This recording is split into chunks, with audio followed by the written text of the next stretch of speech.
themselves an average score of 7 out of 10 for how inspirational they thought they were, while their employees scored them on this trait at an average of 4 out of 10 or lower. Yep, your boss thinks he's inspirational like in Good Will Hunting, while you daydream of hunting for another job.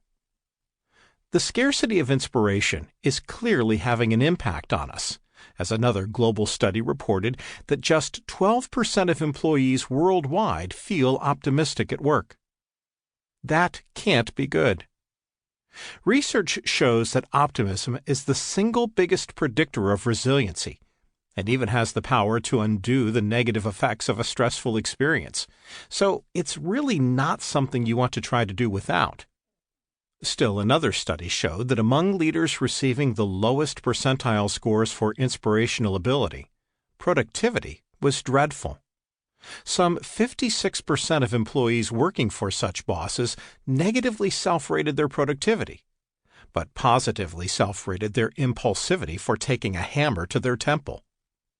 And when we do manage to eke out some inspiration at work, it's hard to hold on to.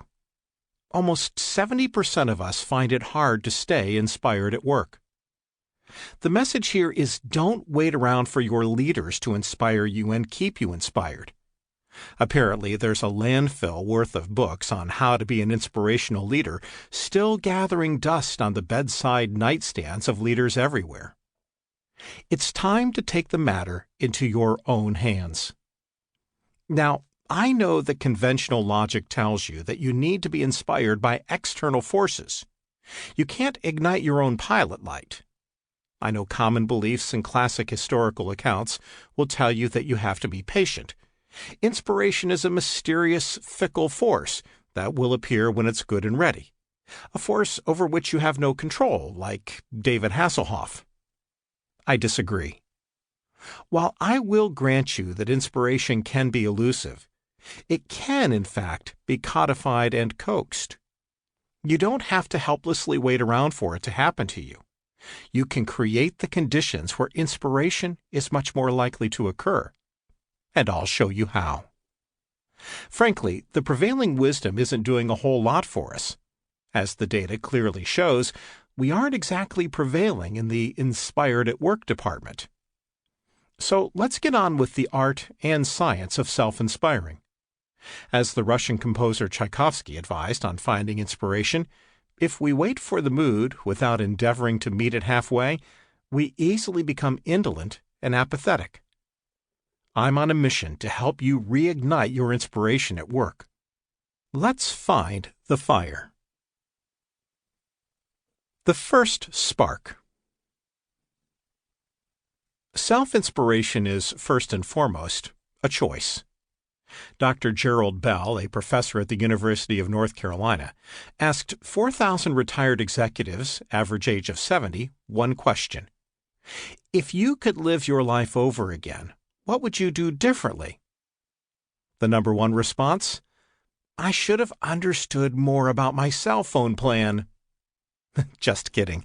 Actually, they said, I should have taken charge of my life and set my goals earlier. I can't imagine that one of your goals is to feel uninspired in your work life.